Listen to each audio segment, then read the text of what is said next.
So we have gigantic news. We are officially, finally, moving.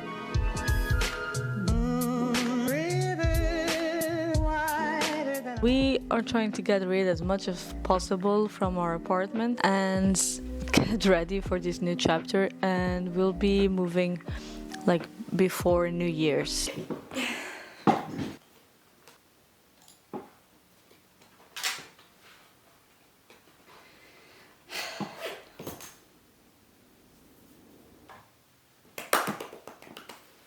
Yes! Pronto.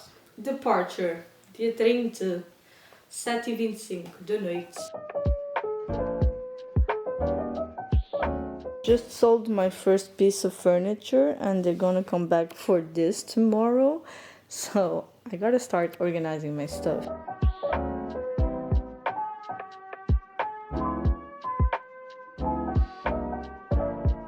If I sit. Não, vai. If I fit. I sit. Ah, tá certo. Aqui. Nada sentado. What do you mean? This cat in a box. Get yours now for $9.99. And we quickly filled up a box. This huge box is full already. We're gonna donate it to a store downtown whenever we have time, probably after Christmas. And we sold our dining room sets, the chairs, the tables. Look at how empty this place is. It's crazy. Thankfully, I have a spare table we can use. It's borrowed. We can use it for the remaining days. Like, we are trying to get rid of. Moving is hard because of that. You need to get rid of the things that you use every day, and you have to live in that space. It's crazy. Here, the replacement furniture. 2 chairs only because we're not hosting. And my first meal in this new chair. Are you emotional?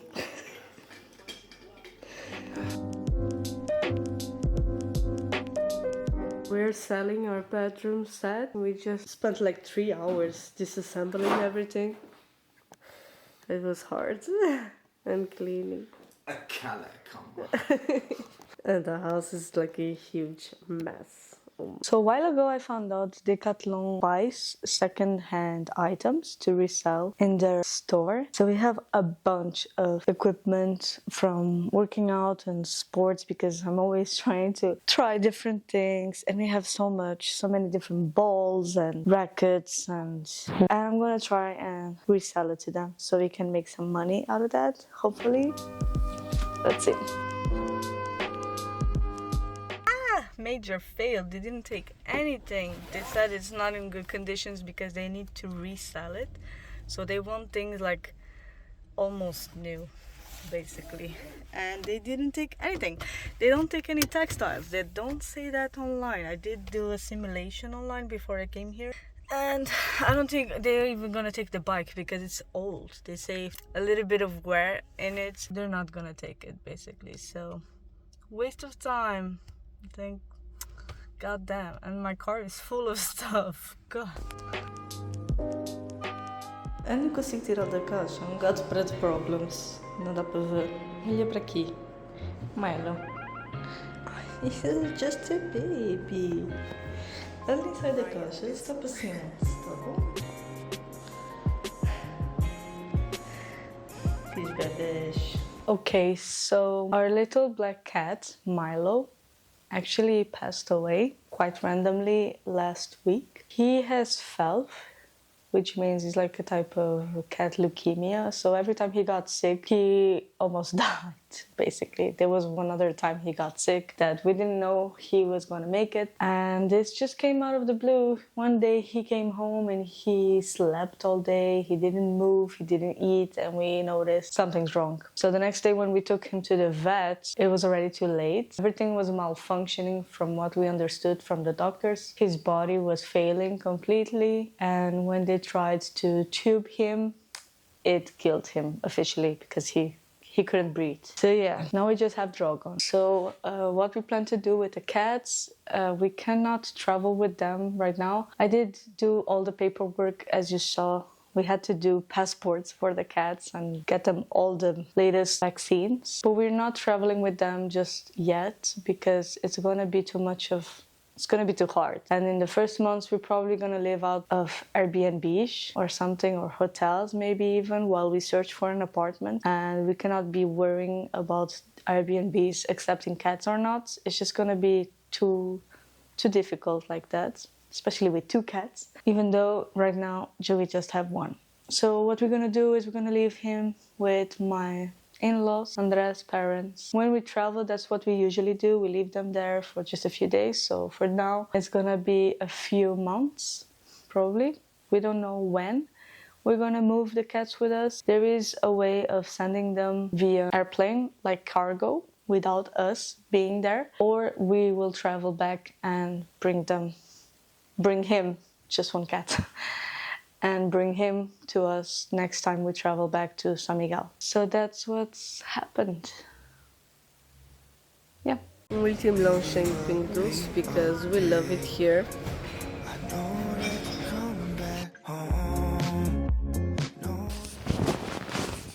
So the stress is finally getting to me. We are leaving in about 3 days, 2 days. We're leaving in 2 days.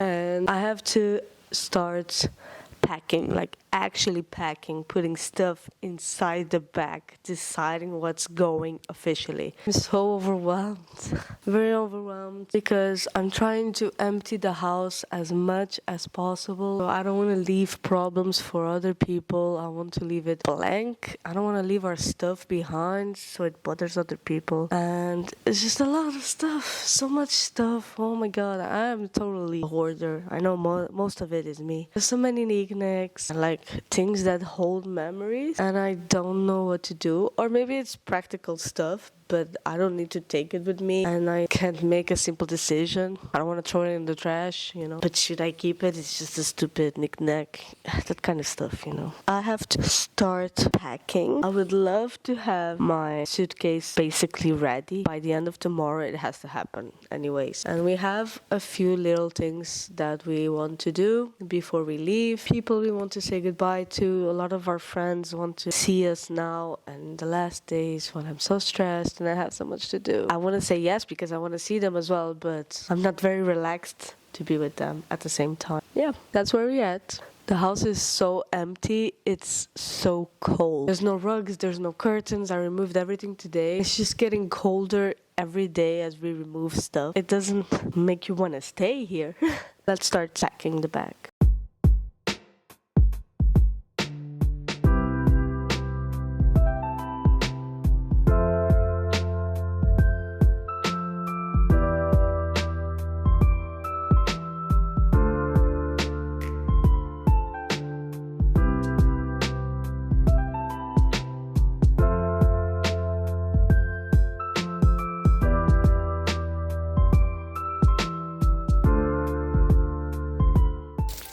O alerta amarelo.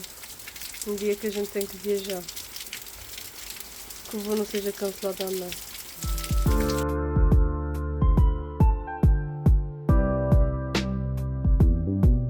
So the one you've all been waiting for. Why did we move? If you've been following me for a long time on this channel, you've noticed that I've lived abroad a couple of times before. I've already lived in Scotland. I was there studying for a while. Then I moved to England and I lived there for almost a full year. And then I moved to America, which was when I started this YouTube channel. After a while there, I moved back to Portugal and most of my videos were in Portugal. I lived on the mainland and then I moved back home in the island, where I'm originally from. If you notice the pattern here, as soon as I turned 18, I got the hell out of the island because I always dreamed of not living there. I did not really enjoy the lifestyle there. I am very much grateful for growing up there.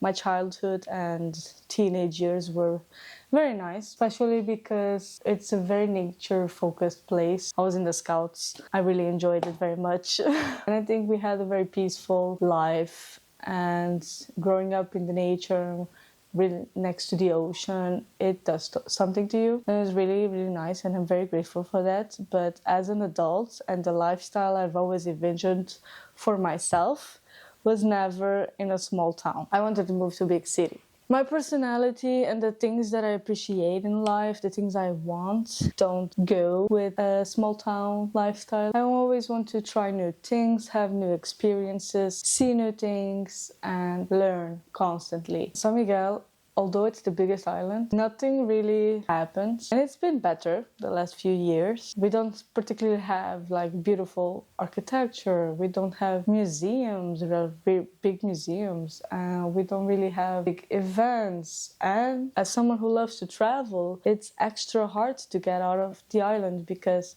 you are limited in the amount of flights you can have. So we usually always have to stop in the mainland, and that's more expensive, more time consuming, and limits your options. So that's another thing that pissed me off. Overall, growing up as an adult, or turning into more and more turning into an adult, you know, other things worry me, like politics, economics, the country as a whole. Portugal is not looking very nice. It's not looking very good in those factors, and I wanted more for my life. More stability, better life for myself. I want other opportunities, bigger and better.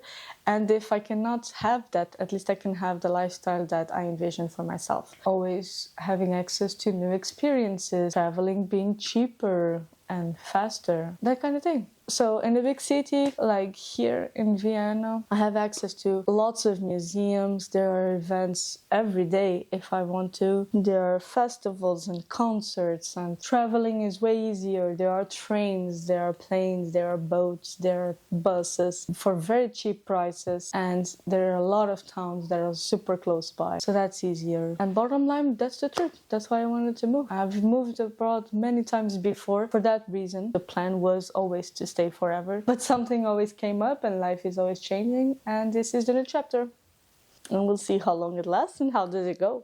So yeah, I don't really overthink that much. I wanted to, and I did it, and here we are. So follow along for the journey. Also, actually, I wanted to tell you one more thing to show you that how things never go according to plan. So when I left America, I came back to Portugal to study, to do my degree. So it was going to be 3 years, 4 years, give it or take. And my plan was never to stay in Portugal because, as you've seen, as soon as I turned 18, I left the country because I wanted to live abroad. So what happened was, on my last year of university, COVID struck. So I went back home to Azores, and I got stuck there for a while. During the lockdown, André moved in with me because there was no other way of seeing each other. You weren't allowed out on the streets, you weren't allowed to visit people, so he moved in with me. So it stayed like that for a while. I started working, saving up some money. As we were living together, we decided to get married. So we took like 1.5 years saving up to that and planning the wedding. And after the wedding, we had to save some money again so we could do this. So that's how 5 freaking years went by of living back in San Miguel. That's crazy. We have such a weird concept of time, man.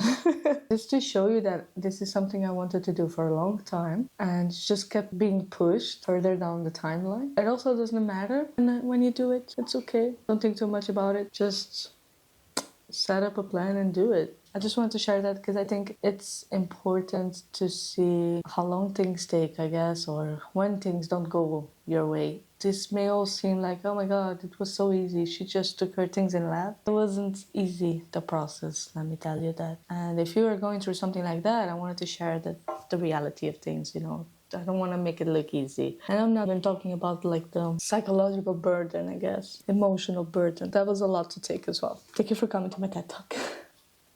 I hope you enjoyed this video. Thank you for watching so much. If you have experienced something similar or want to, if you're in a similar journey, let me know. I can talk more about that if you want to. If you have any questions, we can share our experiences. Please subscribe to follow along our journey here. And don't forget to like this video. Thank you for watching as always, and I'll see you on the next one. Bye. New Year's!